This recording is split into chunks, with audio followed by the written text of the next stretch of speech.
Você já se perguntou o que há dentro da bolsa de um canguru? Talvez eles estejam guardando um lanche para mais tarde? Talvez guardem as chaves de casa? Ou talvez estejam acostumados a um trabalho de meio período, transportando pessoas para o trabalho todos os dias? A resposta curta é que os cangurus usam a bolsa para carregar seus filhotes, ou Joey.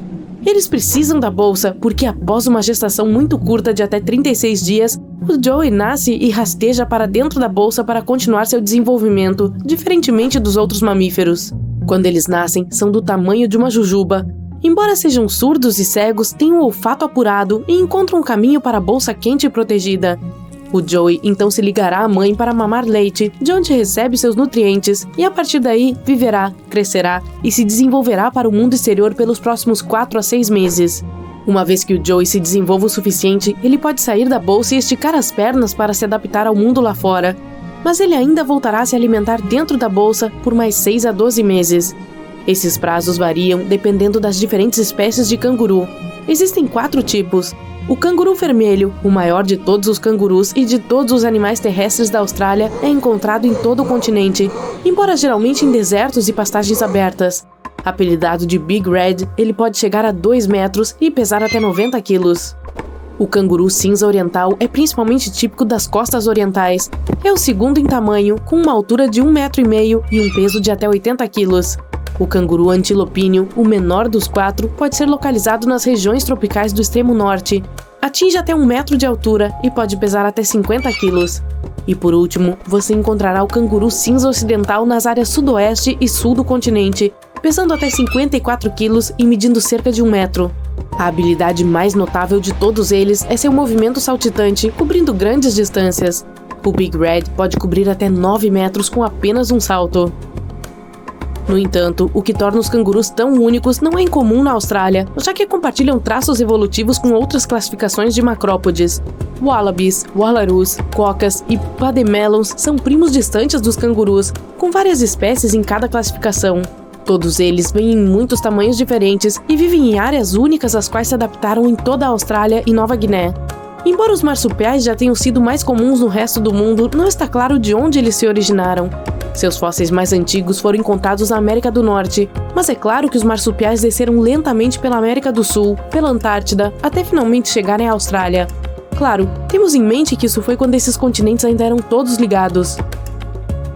E uma vez chegando à Austrália, eles rapidamente se adaptaram sem a necessidade de competir com outros mamíferos. Alguns outros mamíferos também chegaram à Austrália na mesma época. A família dos morcegos e a família dos roedores. Não é de se surpreender que camundongos e ratos tenham conseguido chegar à Austrália antes dos humanos.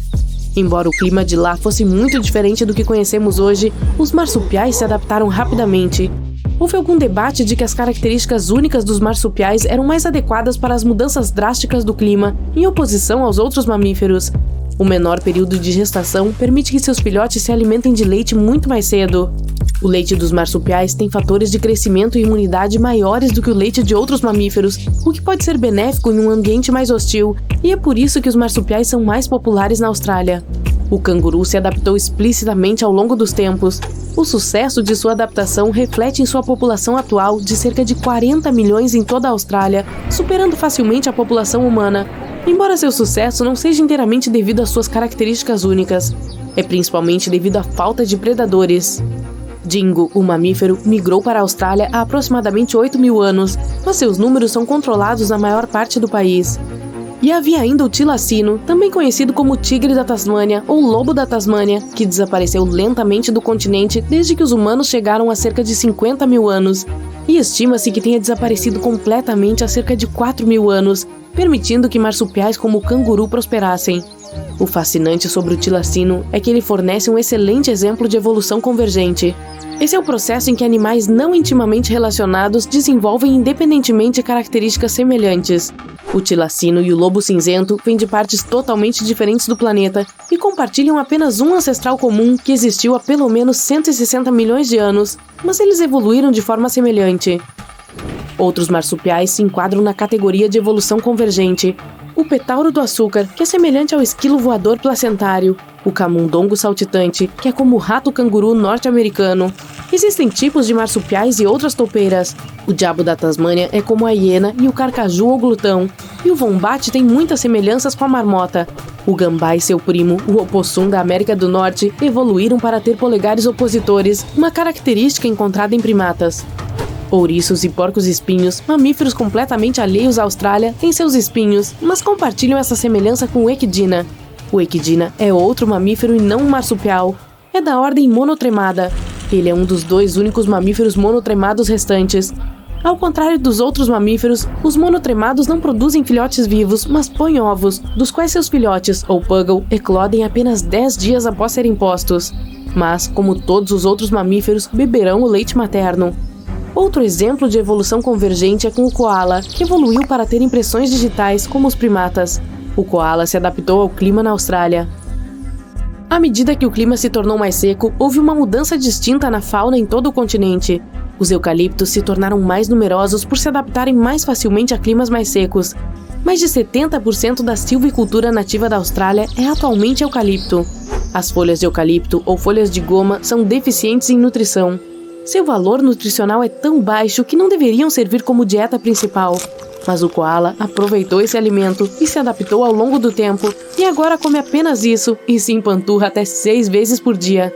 Esses animais precisam dormir até 20 horas por dia, mas embora durmam muito, estão em segurança bem no alto dos eucaliptos. A fauna australiana é estranha, pois é diversificada, mas mesmo os nativos dessa terra têm suas próprias histórias que a tornam ainda mais bizarra.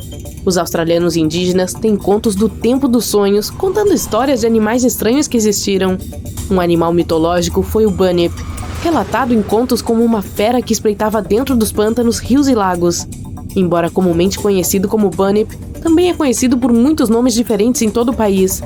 Antes de os europeus chegarem à Austrália, existiam cerca de 250 línguas na população nativa. Cada idioma tem uma história semelhante de uma fera que vivia dentro da água, o que representava uma lição valiosa para crianças pequenas terem cuidado com pântanos e rios. As várias formas do bunyip, escamas, pelos ou penas, tamanhos tão pequenos quanto um cachorro e tão grandes quanto um búfalo. Alguns são inimaginavelmente estranhos, mas outros não eram muito diferentes de animais reais como um crocodilo. Os precursores dessas criaturas mitológicas provavelmente foram os ossos de fósseis de animais existentes. Por exemplo, na Europa, argumenta-se que histórias sobre dragões provavelmente se originaram da descoberta de fósseis de dinossauros. Os fósseis são os prováveis alicerces das histórias do infame bunyip, de animais do período da megafauna, que há cerca de 2,5 milhões de anos viu o maior de todos. Esse período terminou cerca de 20 mil anos atrás. Variações do bunyip coincidem com animais que viveram durante esse período. O tilacoleo, também conhecido como leão marsupial, era um grande e poderoso marsupial carnívoro. O diprotodonte, que se assemelhava a um vombate gigante, pesava 2.700 quilos e tinha 3 metros de comprimento.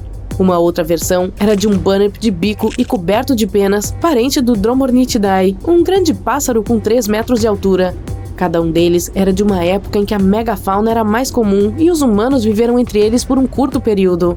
Embora a era da megafauna na Austrália já tenha passado, ainda existem animais que se adaptaram às mudanças na secagem do continente, à introdução de novas espécies e até mesmo ao envolvimento de humanos. Os 4 cangurus, o vermelho, o cinza oriental, o cinza ocidental e o antilopíneo ainda são lembranças vivas da era da megafauna.